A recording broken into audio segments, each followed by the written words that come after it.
Hello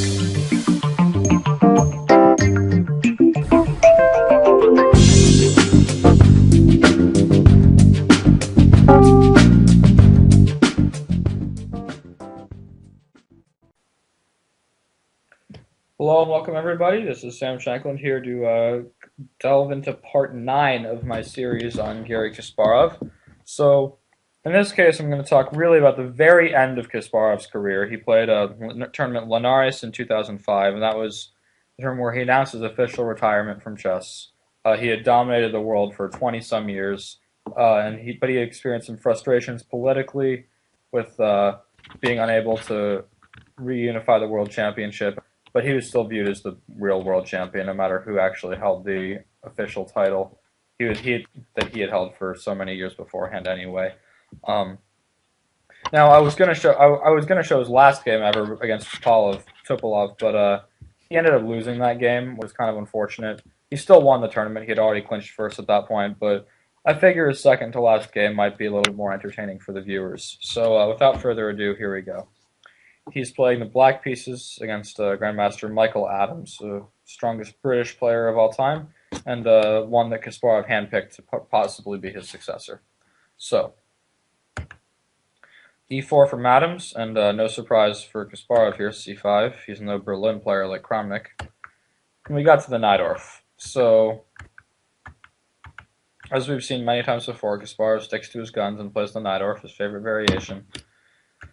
Adams plays bishop e3, and now later in his career, Kasparov was playing e5 and knight g4, but here he plays e6, which is a little bit more double-edged, I think. I mean, I don't know. All those lines are really sharp. I guess I shouldn't make any presumptions there. All bishop e6, e5, and knight g4 are all extremely sharp variations.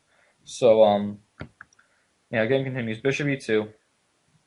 So it looks like Adams is trying to transpose to his Scheveningen for white, rather than going all out for like the castle queenside variations with an attack, but soon enough it rolls over. So queen c7, and now a normal move here would be castle, but Adams had other intentions, and he played queen d2, so he's preparing for castling queenside. A little bit offbeat, but it's clear that white will have some dangerous play with g4, g5 coming, so there's still some activity left. Okay, so b5 from Kasparov. Now he's preparing for b4, and trying to put pressure on the e4 pawn. So a3, and now bishop b7, f3. So the last couple moves white played were completely in defense to black's threats to the e4 pawn, but now the pawn's pretty solid. I think there was some game here that continued as d5, and black equalized pretty quickly, but it was a pretty dry equality after like takes, and it ended up being a draw. I could be wrong. I'm just going from memory here. But Kasparov was looking for something a little more energetic, and he played knight c6. So this, I think, is a really good move. Couple reasons. One, normally the knight would go to d7, but here it's better to go to c6 because so the other knight can have the d7 square when white plays g4, g5. And two, more importantly, is a reason we'll see later, it helps black open up lines on the queen side. So white castles long. And now, in these opposite side attacking situations, it always seems like white's favored. His attack's always coming first in positions like these. And it usually does, if black just attacks the queen side. But usually black will look for counterplay in the center. The problem is, black only has the open c file to work with, and it's very hard to open another file. But in this game, as we see, Kasparov has every intention of opening another file, and he does immediately with b4. So, a takes b4. Knight takes b4, and Kasparov's lagging a little bit on development, but he's opened up the b file as well, and the a5 square for the queen, and those are huge assets for a potential queenside attack. So at this point, I think it's already a complicated game. I wouldn't say black's better, I think, far from it, but it's complicated, and Kasparov can hope to outplay his younger opponent. So g4 from Adams. So Adams also not messing around. Kasparov simply develops bishop e7, now g5, knight d7. So h4. Now Adams also is trying to open up lines. If he can play h5 and g6, it's pretty clear that he'll have some initiative as well. And so why don't you guys stop for a second here and try to figure out what's Kasparov's best both defensive and attacking setup is, because he found a really good one. Okay, so if you'd like more time, please pause your videos. Kasparov starts out with knight c5, strong move, which is a good attacking and surprisingly defensive move. Even though he's moving the knight away from the king side, we'll see the main point is that he's protecting the e6 pawn, which is really important. So white plays king b1. He's probably worried about some knight b3 tricks somewhere. So king b1 makes some sense. Rook b8 from Kasparov. Pretty nice move, just putting his rook on a nice open file. And now Adams plays h5. So Adams is preparing for g6. And in response, Kasparov castles, and after g6 he plays a strong move, bishop f6, just ignoring white's play on the king side. Now we really see the point of this knight being on c5, protecting e6. If white were to take f7 after rook takes f7, black has no problems on the king side whatsoever, and he can very quickly prepare for action on the other flank. And it looks to me like Adams is already in really big trouble. So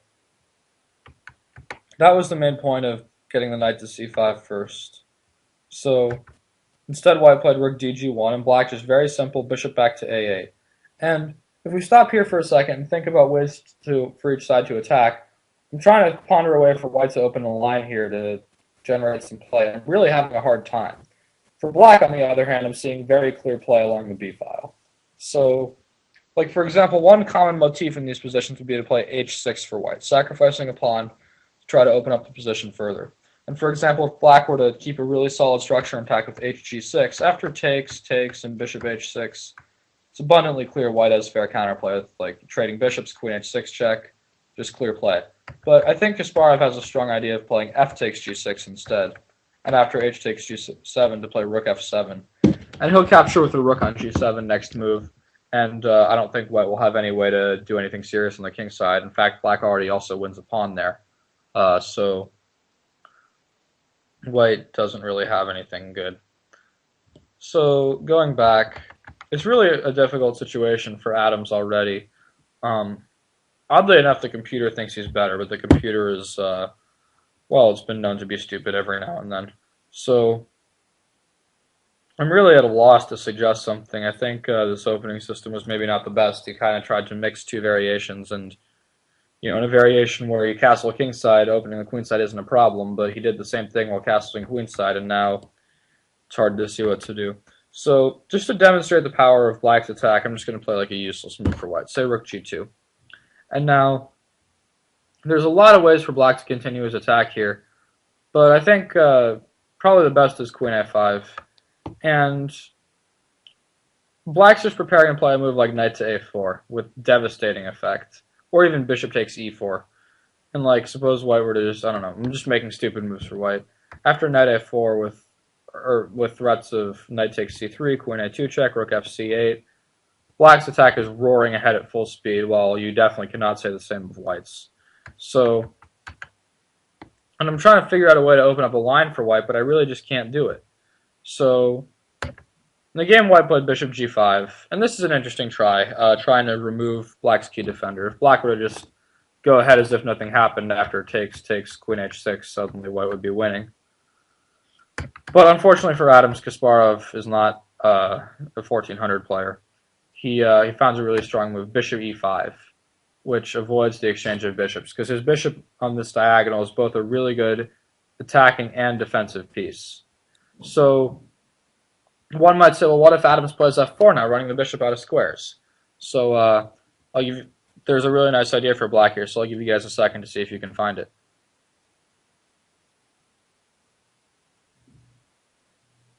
Okay, so if you want more time, pause your videos. The move is knight takes e4. And the point is black is counterattacking white's queen. And after knight takes e4 from white, bishop takes d4, black has won a pawn. White is unable to capture on d4 because c2 is hanging.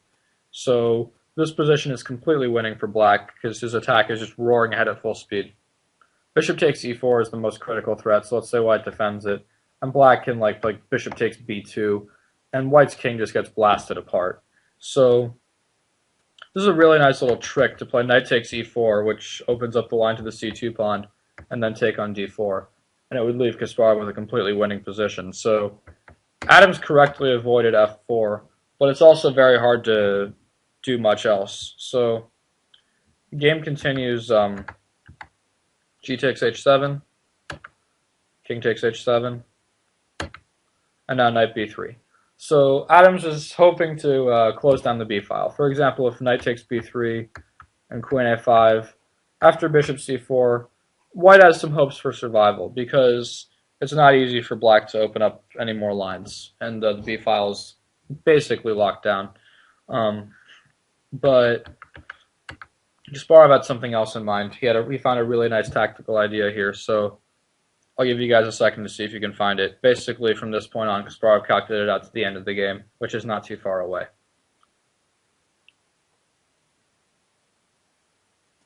Okay, so if you want more time, pause your videos. Kasparov found a really nice tactic, knight takes c2, removing the defender of the b3 knight. So, point is, like, if queen takes c2, then obviously rook takes b3.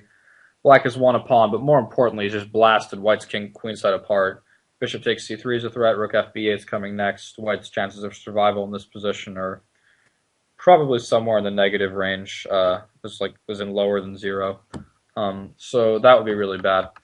So Adams obviously took the knight on c5, hoping, after queen takes c5, king takes c2. He has some hope to survive because black's attack isn't roaring ahead at full speed just yet. But Kasparov found a nice little in-between move, knight to a3 check, hitting the king. So if white were to move his king to a1 or c1 after queen takes c5, black would just be up a pawn and be winning with an attack because white couldn't take the piece. If he takes the piece here after bishop c3, black is better. So that would be really bad. In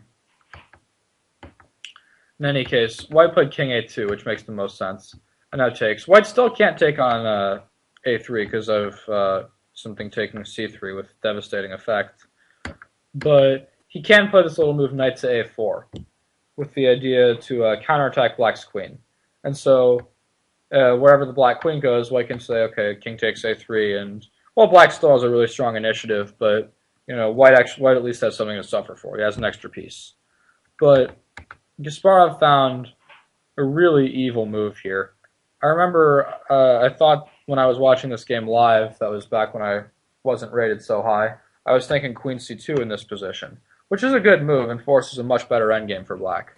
Because king takes a3 is impossible on account of queen b3 mate. So white would have to trade queens, and after knight takes c2. This endgame should just be winning with an extra pawn in a much better position. But Kasparov had something even more graphic on his mind. He played the move knight c2. Idea being now white is unable to capture the queen on pain of rook takes b2 mate, because this knight on c2 conveniently protects a3 and a1. So white had to find something to do, but the problem is it's really hard. Supposing like rook c1, which makes sense, black can still sacrifice. Rook takes b2, knight takes b2, queen a3 check, king b1, and now queen b2 mate. So that was a really big threat to play rook takes b2. So Adams played king b1, and this move is pretty strong. Well, I mean, it's not strong, but it's the best practical chance. He's attacking the queen again, and some of these devastating threats on b2 are not as proficient. But even still, Kasparov just finishes off the game with queen a3. So attacking the knight on a4, and Adams actually resigned here in view of queen takes c2, rook fc8, and here his queen is under attack, and it's not going to be able to be saved because, if the queen moves away after queen takes a4, this is really bad for white, and this b2 is falling apart. It's just mate, and if the queen takes the rook, obviously not rook takes queen, because then after b takes a3, white turns the tables, but just rook takes b2 check, and if knight b2, queen b2 mate, and if king a1, king b1, queen a1 mate. So this position was just too ugly for Adams to even look at, and he ended up resigning. So I thought this was a really good example of just Kasparov's brutal attacking capability, and I'd much rather see this as his last real game before he gave up professional chess. So instead of him losing to Topalov in the last round. So In any case, that concludes part 9 of this series. So until next time, this is Sam Shanklin signing off.